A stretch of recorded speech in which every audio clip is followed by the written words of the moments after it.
할렐루야, 새벽 기도에 오신 성도님들을 주님의 이름으로 축복하고 환영합니다.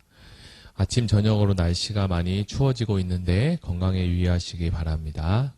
오늘은 열왕기상 15장 25절에서 32절의 말씀을 가지고 여로보암 그 길의 끝은 이라는 제목으로 하나님 말씀을 나누겠습니다.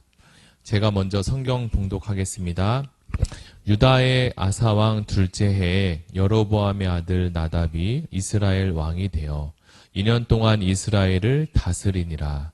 그가 여호와 보시기에 악을 행하되 그의 아버지의 길로 행하며 그가 이스라엘에게 범하게 한 그 죄 중에 행한지라.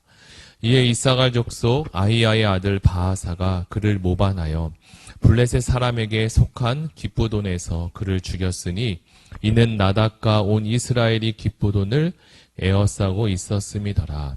유다의 아사왕 셋째 해에 바하사가 나답을 죽이고 대신하여 왕이 되고 왕이 될 때 여호와의 온 집을 쳐서 생명 있는 자를 한 사람도 남기지 아니하고 다 멸하였는데 여호와께서 그의 종 실로 사람 아히야를 통하여 하신 말씀과 같이 되었으니 이는 여로보암이 범죄하고 또 이스라엘에게 범하게 한 죄로 말미암음이며 또 그가 이스라엘의 하나님 여호와를 노엽게 한 일 때문이었더라. 나답의 남은 행적사적과 행한 모든 일은 이스라엘 왕 역대 지략에 기록되지 아니하였느냐. 아사와 이스라엘의 바하사 왕 사이의 일생 동안 전쟁이 있느니라. 아멘.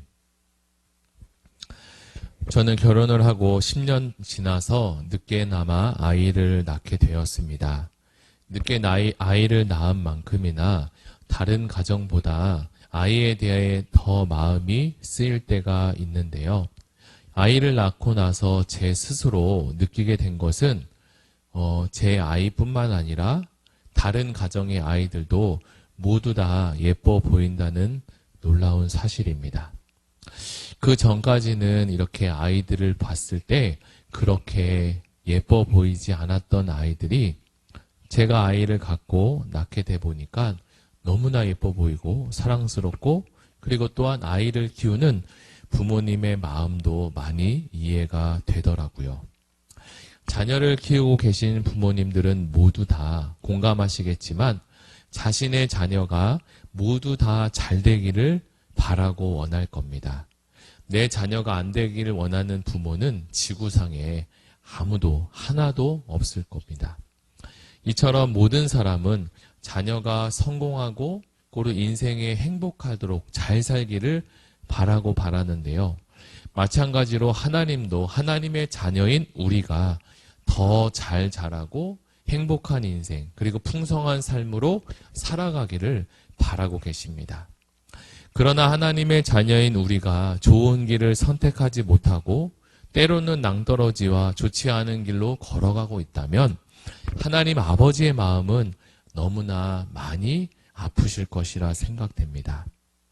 부모의 이런 마음이 있음에도 모든 자녀들이 부모의 마음을 알아주는 것은 아니고 부모가 원하는 인생을 살거나 그리고 행복한 삶을 살아간다면 너무나 좋은데 현실을 보면 그렇지 않을 때도 보게 됩니다.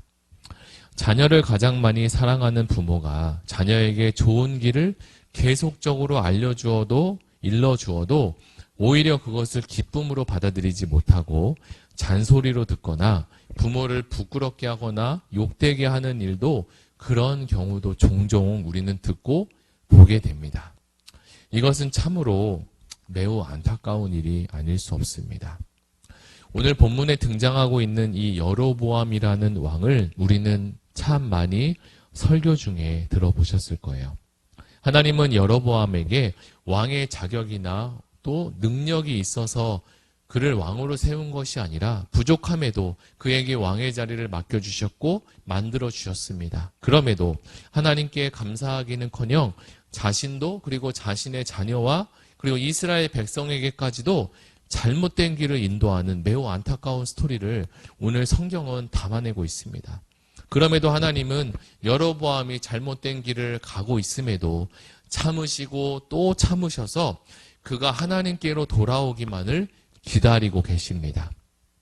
그 내용을 한번 살펴보기로 원합니다. 먼저는 여로보암이 베델의 금송아지 우상을 만들어서 예배 드릴 때가 있는데요. 그때 남쪽 유다에서 한 선지자가 일어나서 그 금송아지 우상에 대해서 그것은 엉터리이고 제단이 이제 갈라질 거며 그곳에서 재가 쏟아져 내릴 것이라는 갑자기 예언적인 이야기를 합니다. 그때 그 이야기를 들은 여로보암은 회개의 길을 선택하지 못했고 오히려 화가 나서 저 선지자를 잡으라라고 소리쳐서 이렇게 팔을 뻗었는데 그 순간 팔이 어떻게 되었을까요? 팔이 접혀지지 않게 되었습니다.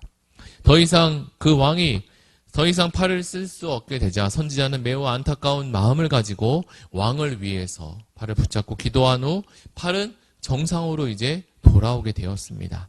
그러나 팔은 돌아왔지만 여로보암은 자신의 잘못을 아직까지 깨닫지 못하고 회개하지 못하게 되었죠. 여로보암이 두 번째로 하나님께 돌아올 수 있는 기회가 있었는데 여로보암의 아들이 병들었을 때의 일입니다. 이때 여로보암은 자기 부인을 변장시켜서 자기에게 옷 10조각을 주면서 왕이 될 것이라고 이야기했던, 예언했던 아이야에게 보내게 됩니다. 그 당시 아이야는 앞을 볼 수 없는 상황이었는데 얼마든지 그를 속일 수 있는 것이라고 생각이 되어졌죠. 그러나 하나님은 아이야에게 여로보암의 이 아내가, 처가 다른 여자인 것처럼 변장해서 올 것이라고 이미 아이야에게 일러주었습니다. 결국 아이야는 여로보암의 처에게 여로보암의 길을 책망하면서 후손들이 이제 저주를 받을 것이고 저주를 받아 성 안에서 죽는 자는 개가 그 실체를 뜯고 먹고 들에서 죽는 자는 공중의 새가 그 시체를 먹을 것이라고 아주 끔찍한 저주를 말합니다. 그리고 문 안으로 들어갈 때에 아이가 죽을 것이라고도 예언을 하는데요. 정말 그 예언대로 아이가 죽었음에도 여로보암은 아직까지 하나님께로 돌아오지 못했습니다. 또한 마지막 세 번째 기회는 유다의 아비암과 전쟁이 일어났을 때인데요. 유다의 아비암은 40만의 군대를 이끌고 들어왔고 여로보암은 무려 80만의 군대가 있었고 아주 유리한 상황으로 매복까지 한 상태였습니다. 그러나 전쟁은 하나님께 있죠. 전쟁은 어떻게 됩니까? 여로보암은 전쟁에서 지게 되고 무려 50만 명이 넘는 사람들이 죽게 됩니다. 이때에도 여로보암은 하나님께 돌아올 수 있는, 회개할 수 있는 기회가 있음에도 그는 그 기회를 놓치게 되게 말입니다. 오히려 그는 하나님이 자신을 버렸다고 하며 엉뚱한 이야기를 하고 회개하지 못하고 반발심을 가지고 오히려 영적으로 또 절망 가운데 회복하지 못하는 안타까운 일이 발생하게 됩니다. 이런 세 가지의 이야기를 우리가 들었을 때 너무나 안타깝고 너무나 너무하다 싶을 정도로 여로보암이 이런 일을 저지르고 지내왔음에도 하나님은 그 일 가운데 참고 인내하시는 매우 좋고 좋은 분임을 우리는 다시 한번 생각하게 됩니다. 저는 이 본문을 읽으면서 그리고 우리가 이 본문을 대하면서 기억해야 될 사실이 하나 있는데요. 하나님의 말씀을 떠나면 우리 영혼과 마음이 또 잘 될 것 같지만 영혼도 마음도 어려워진다는 사실입니다. 하나님의 말씀을 가까이 할 때 우리가 우리 마음이 평하고 우리 영혼이 잘 되는 것처럼 하나님을 떠나고 반항하면 내 안에 먼저 기쁨이 사라지는 것을 보게 됩니다. 내 안에 성령께서 말씀을 가지고 있을 때 그리고 또는 성령께서 말씀을 떠나고 성령을 거역했을 때 내 안에 계신 성령님께서 하나님께서 마음이 기쁘실 수가 있을까요? 자녀가 속을 썩이면 부모가 한숨도 자지 못하고 고민하고 또 고민하는 것처럼 하나님 아버지의 마음도 이와 마찬가지입니다. 두 번째로 우리가 기억해야 될 사실이 있는데 하나님을 떠나서 세상으로 간 사람들이 다시 하나님께로 돌아오기 쉽지 않다는 사실입니다. 그런 경우를 많이 봅니다. 하나님 안에 있으면 우리에게 기쁨도 있고 행복도 있고 평안도 있지만 세상도 세상 나름대로의 세상이 주는 여러 가지 쾌락과 이점과 유익들이 있습니다. 물론 이 둘을 딱 기준을 놓고 비교할 수는 없지만 그럼에도 교회 안에서 신앙생활을 열심히 하다가 신앙을 떠나거나 이렇게 돼버리는 안타까운 경우를 보게 됩니다. 우리는 기억해야 될 것이 우리에게 그리고 우리 가정에게 이러한 일이 생기지 않도록 가지가 포도나무에 붙어 있을 때 생명이 있고 열매를 맺을 수 있다는 사실을 우리는 다시 한번 기억해야 합니다. 어느 부분에서는 세상이 그만큼 매력적이고 또 재미진 부분들이 있을 수 있으나 우리를 유혹하기에 너무나 무서울 정도로 그러한 일들이 있을 때가 있습니다. 그러나 그것은 세상이 주는 것은 우리를 살리는 길이 아니라 멸망으로 이끄는 길이고 망하게 하는 길임을 기억해서 오늘도 우리는 십자가의 길을 그리고 복음을 붙잡고 하나님께로 가까이 가는 우리 의왕우리교회 모든 성도님이 되시기를 예수님의 이름으로 축복합니다. 우리 다 같이 말씀을 붙잡고 함께 기도하기를 원하는데요. 나와 내 자녀와 그리고 우리 가족과 그리고 자자손손 여호와의 신앙을 붙들고 온전한 신앙이 될 수 있도록 그리고 신앙을 잃어버리지 않고 다시 되찾을 수 있는 우리 가족과 그리고 자자손손이 될 수 있도록 하나님 위해서 기도하시고 또 10월 22일에 있을 새생명 축제를 위해서 또 하나님께서 많은 영혼들을 구원의 길로 인도해 달라고 우리 다 같이 기도하며 나아가겠습니다.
주